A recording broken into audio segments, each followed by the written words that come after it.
The seahorses are one of my favorite animals in Manila Ocean Park. I like sharks, The guitar fish. The sawfish. these amazing little creatures are experts in camouflage. It's not something you see when you go diving. They're very fascinating and they're the top predators of the ocean. It looks like a saw, but it's really a gentle creature. The first time I saw a shark was actually inside the oceanarium, and I was quite impressed by the way it moves and its shape, and they're actually the king of the ocean.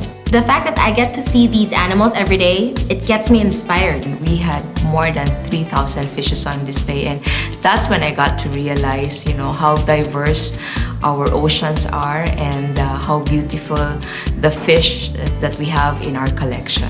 One of the most pressing problems that we have now is waste pollution, and it's more on domestic waste rather than company waste. Just a small piece of candy, when a child or an adult throws it on the street, that piece of candy actually goes to the estero, and then from the estero it goes to the rivers, and then from the rivers ultimately it will go to the sea, like for instance Manila Bay.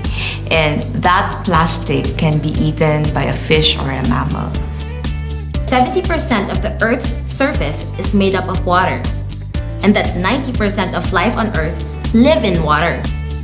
Even though we belong to the remaining 10%, whatever we do greatly affects the ocean.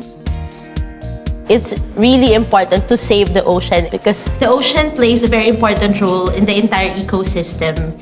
It affects not only the ocean ecosystem in general, but all the other ecosystems in the entire planet. it is an important and valuable contribution to the entire planet.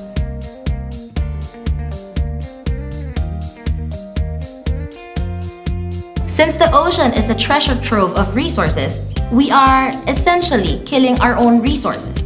When we talk about global warming and climate change, the primary cause of this is really carbon emission. And this is when we burn fuel either for factories or even for our own aircon, or even consumption of fuels for our cars. Now this emission, of course, it evaporates and then it depletes the ozone layer. It makes our ozone layer thinner and thinner. And as a result, the temperature of the Earth becomes warmer and warmer. We have a term here called life support system, and what it really means is taking care of the water so that the fish in the facilities can thrive. I'm proud to say that my colleagues are experts in filtration. The dirty water of Manila Bay is now used in our tanks. In fact, we're able to breed, we're able to propagate, and we're able to recycle the water, so we give back clean water to Manila Bay. I mean, there's always hope. One of the major CSR programs of Manila Ocean Park is the breeding program. So at first, we had to stabilize the systems, and we had to learn how to take care of the animals. Afterwards, we also learned how to breed them. We breed sharks, seahorses, jellies, stingrays, and even our penguins are breeding. Here, there's an example where we bring back sharks back to the wild so that we can increase its population. I'm proud to be part of Manila Ocean Park because it's a company that cares for the environment. This is something I want my children to know about. I want them to care. I want them to share whatever it is I teach them. Everything is interconnected. From the land to the sea to the air, everything affects each other.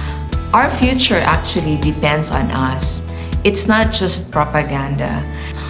You can actually make it real, and it starts with you. It all connects. It all connects. We are all connected. We are all connected. Whatever we do on land gravely affects our waters. We are not powerless. We are definitely not powerless.